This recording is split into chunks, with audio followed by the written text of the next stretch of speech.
The new Dragon's Endgame box set has been announced, but how much does it cost? Where do you get it? And more importantly, what do you get?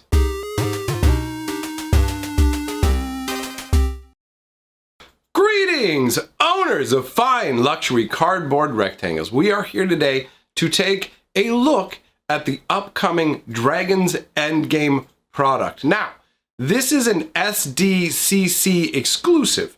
So the only location you're going to be able to buy these is either at the SDCC, the San Diego Comic Convention, or in limited quantities. And this happens in most cases. So this may not be the case with this particular product, but with each one before it, they have offered some on Hasbro's shop. Now, we all know what happens when you go through Hasbro's shop. It's kind of a nightmare. But either way, that's where these will be available. And the price of these will be $99 US.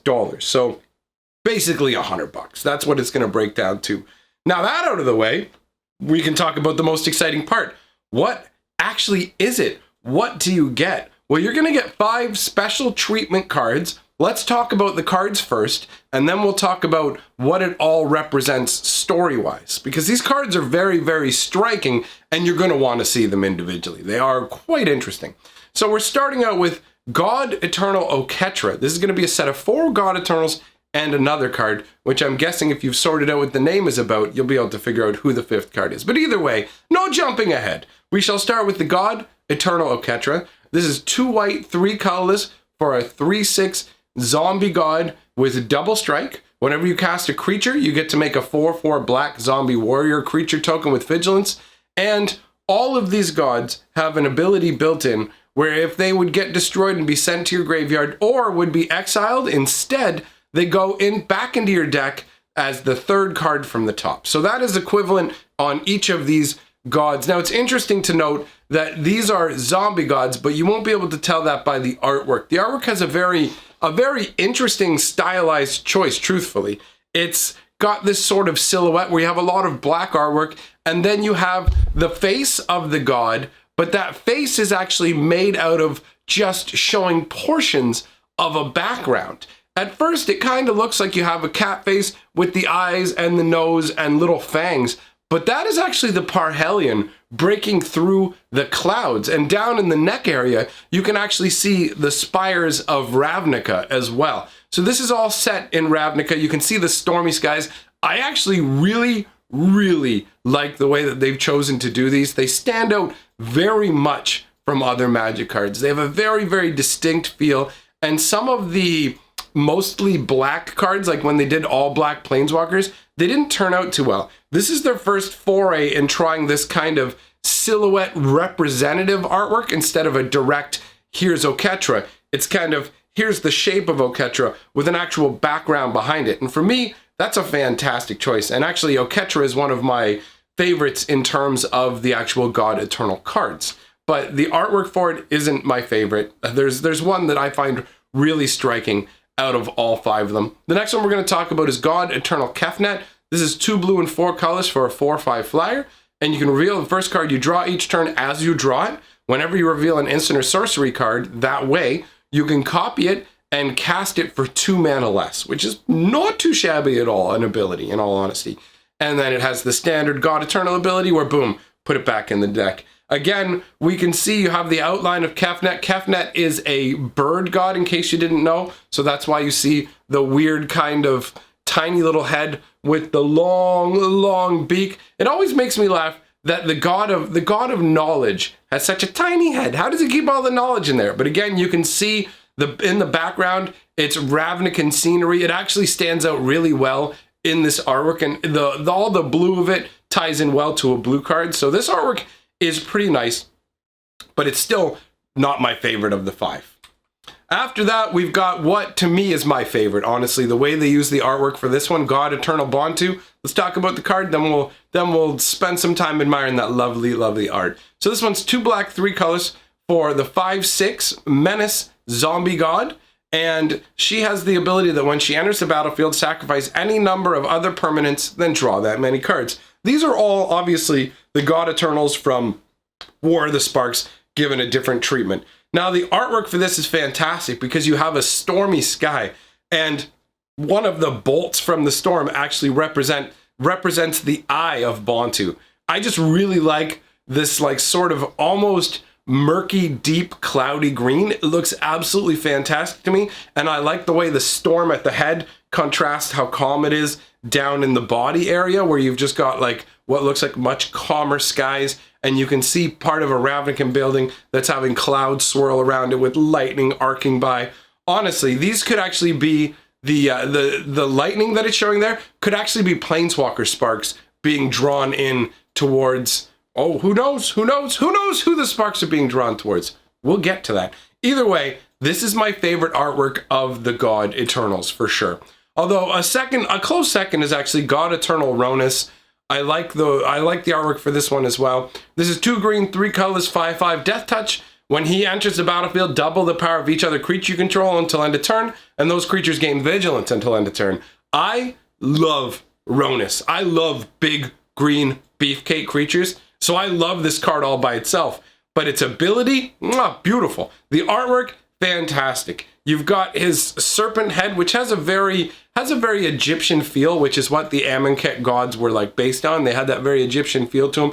I like the fact that they have a tree folk in the background of this one, representing nature as opposed to having Ravnica. And on top of that, technically this is still Ravnica, let's be real. You can see, if you actually look and squint back in the corner, you can see the spires of Ravnica. But in most cases, when you see Ravnica, you're seeing like a real focus on the buildings. They're in the background, they're a little in the forefront, but overall the focus is on a gigantic natural being, which feels right for a green creature. And the fact that the one little like branch with a puffball of leaves is in the right position to be Ronus's eyes is also fantastic. I definitely really enjoy the artwork on this one. This is my second favorite. So that covers the 4 God Eternals. Now you're thinking to yourself, isn't there supposed to be a fifth? Well, no, because these are all zombified gods, and Hazaret was spared. The red god was spared being zombified. So the 5th card in this box set is in fact not a guard. It's not a guard eternal. It's not a God Eternal. It is a planeswalker. Can you guess who? Oh yeah, obviously you know who it is. It's Nicol Bolas, the Dragon God. 1 blue, 3 black, and a red legendary planeswalker. He has all loyalty abilities of all other planeswalkers on the battlefield. +1, you draw a card. Each opponent exiles a card from their hand or a permanent they control. Just crazy. -3, destroy target creature or planeswalker. -8, each opponent who doesn't control a legendary creature or planeswalker loses the game. And he starts with 4 loyalty.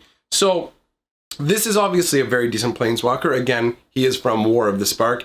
The artwork is absolutely amazing, in all honesty. What's going on here are these are all the sparks of the planeswalkers that have been desparked, and their planeswalker sparks are all homing into Bolas's citadel. That's actually what's located in his chest, where you can see either the sun setting or the sun rising. It could be either, really. I mean, you can look at it as either it's the sun setting on the life of all these planeswalkers, or you could view it as the sunrise, the rising of Bolas's power level kind of deal. Either way, the flavor on this is fantastic. You can see the dragon silhouette. He's got his wings spread wide, and you can see them curving up. Where his eyes are supposed to be, there are 2 planeswalker sparks converging. That's absolutely amazing. This artwork is gorgeous, and you can actually, if you look below Bolas's citadel, his location of power, you can see there's actually an army of Eternals swarming. And it's just, dude, the artwork on this is absolutely amazing. So if you guys don't know the flavor behind this and what's going on, basically Nicol Bolas went to Amonkhet, where the non-zombified versions of these gods existed. Nicol Bolas then wiped out all adult life on the entire plane of existence while taking all of the gods of the plane and brainwashing them. The majority of the gods he set back over the world and let them think that they were still in charge, but it was all over a world where the idea was people would be constantly put into competitions where they would just have to excel and show strength, intelligence, all these different factors that would crown them a champion. And what did the champion get? They had their life ended, and they were added to Bolas's army of Eternals. They were basically sold the lie that they would be sent to like a glorious afterlife. But really what happened is they became Bolas's Eternals, his elite strike force of undead warriors. So the entire plane of existence was just set in this crazy cycle where the people who were unworthy were destroyed and turned into like kind of mummified servants, and the people who reached the highest levels were then sheathed in lazotep and made into incredibly powerful undead who still were able to keep their intelligence and abilities. So instead of being a mindless skeleton, this is someone who's just as capable or more capable than they were in their everyday life, which is absolutely amazing. The flavor behind it's amazing. So what happened was, after Nicol Bolas felt like he had built up his army enough, he actually laid waste to the city. He had basically wiped out everything on the plane except for one city where they were constantly stuck in this cycle of creating troops for him unknowingly. So he decided to launch an assault on that city when he was done with the plane, and as a result, 4 of the 5 gods that were watching over the people and were involved in shepherding them through this process were destroyed by Nicol Bolas and then reborn as God Eternal. So he made God versions of these crazy undead warriors that retained their intelligence and powers. And those are what he used to help invade Ravnica in his attempt to take all of the different Planeswalker sparks. So this is the Dragon's Endgame. This box set immortalizes the culmination of that battle that Nicol Bolas ultimately lost, because we can't have anything as interesting as him winning or as him getting destroyed. So Nicol Bolas ended up getting put in the timeout zone in his own meditation plane, where we're bound to see him come back. But either way, that's the flavor behind this box set. Now, from a financial perspective, for anybody who's interested, the previous box set that they did for the SDCC, the stained glass walkers, those didn't move up in terms of value. So you would acquire this and it doesn't go up in any value. So this isn't really a product that you can speculate on in most cases, because the previous SDCCs were less and less popular as time went by, and those included multiple Planeswalkers. This one only includes Bolas as a Planeswalker and the 4 God Eternals. And I don't believe that that's going to be enough to really cause a price increase as time progresses. I mean, it could be over a long period of time, but either way, from my perspective, if you're looking at it as something to invest in, because I know some people care about that kind of stuff, it is not really an investable product in most cases. This is a curious collector's item. It will be featured inside of a fold-out cardboard case that on one side says Magic, on the reverse side it shows Nicol Bolas' horns and displays the 5 cards, and they come in double-sided sleeves as far as the description is concerned as well. Now, as to the quality of these cards, Wizards of the Coast card quality hasn't always been so hot, so it remains to be seen whether the card quality will be that good. And oh my lord, I am sweating here, my friends. We got a new air conditioner, but it won't be operational until tomorrow. So I'm sweating to the oldie, sweating like an oldie here, all right? So that covers everything about the product, really. Again, you pick it up at the San Diego Comic-Con, it's gonna be $100. If you can't get it there, keep your ear to the ground, because they will put some of these on Hasbro's site. Like I've done in previous years, I will tweet out when I know it's going down, and for my friends who are in my Discord, I will let you guys know that way as well when I know when they're actually going to be selling them in the Hasbro store, because honestly, art-wise and everything, these cards are absolutely beautiful, and I would love to own a set personally. So, fantastic set, great as a collector's item, just not really good if you're into MTG finance. That's my verdict on it. Speaking of finance, let's roll the golden scroll. These are the people who have my back on Patreon or through channel memberships. Thank you very much for supporting my channel. It means a lot to me. We are welcoming a new member who has just joined my Patreon, CJ13. Thanks very much for joining up. I noticed that you joined Patreon just to support me, and that's really kind of you. So everyone else, thanks for being here and coming by. You can consider joining my Patreon as well. It's a great place to be. And that being said, I'm history, baby.